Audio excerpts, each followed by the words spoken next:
Welcome to the deep dive. Today, we're honing in on something lots of people are thinking about, Yeah. how to actually bring in some more income. Yeah, that's a big one. We've got just one source today, quite a short piece, really. It suggests side hustles are, well, the way to go. Straight to the point. So our mission is to kind of unpack that. Can we pull out actionable insights, see if this approach could genuinely help you boost your financial situation? Absolutely. That desire for, a bit more financial breathing room is almost universal, I think. And this source definitely doesn't mess around. It points right at side hustles as a practical path forward. Okay, so the central theme here is clear. Build income streams outside of your regular 9 to 5.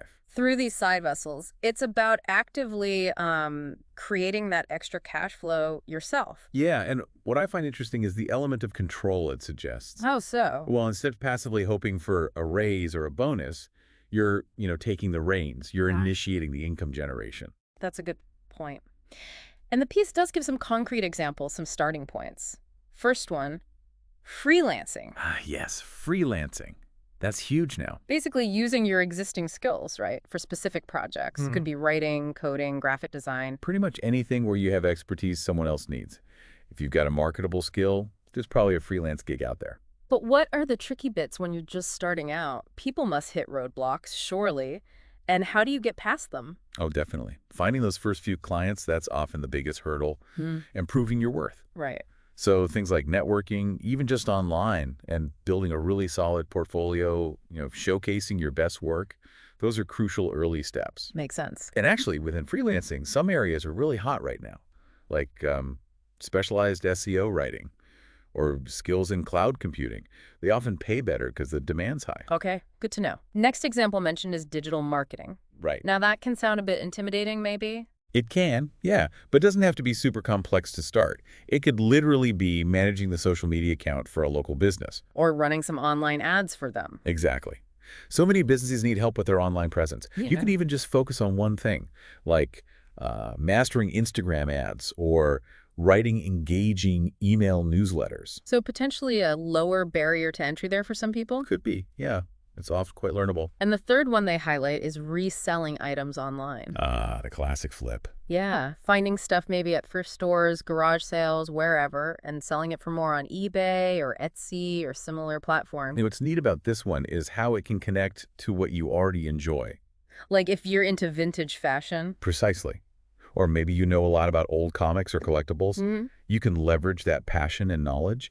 It becomes about finding your niche where you actually know more than the average person. So turning a hobby into potential income. Potentially, yeah. Okay, but the advice in this piece doesn't just end with earn more money.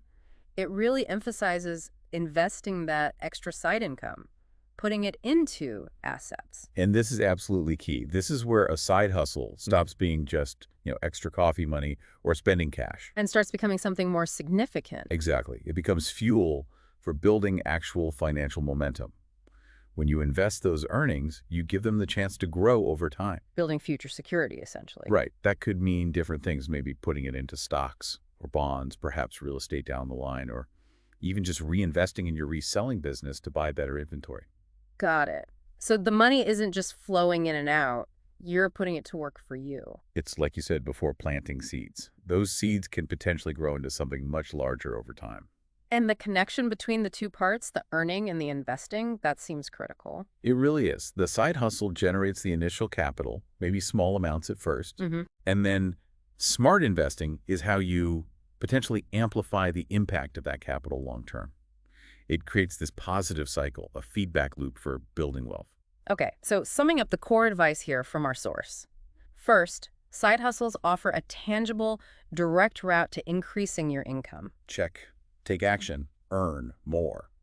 Second, investing that extra income, rather than just spending it, is crucial if you want that effort to contribute to long-term financial growth and well-being. Absolutely. Don't just earn it, grow it. What really stands out to me is the proactive nature of it all. Yeah, it feels empowering, doesn't it? It does. It shifts the narrative from passively waiting for your financial situation to improve to actively, build in the future you want. So maybe a final thought for everyone listening. What skills do you currently possess? Or maybe what are you genuinely interested in learning? Could any of those form the basis of a potential side hustle for you? Even if it starts small. Taking those consistent steps, earning a bit extra, then thoughtfully investing it, that can really compound and make a significant difference to your financial future down the road. So maybe ask yourself, what's just one small action, one tiny step you could take today, perhaps even right after this, to just explore that possibility?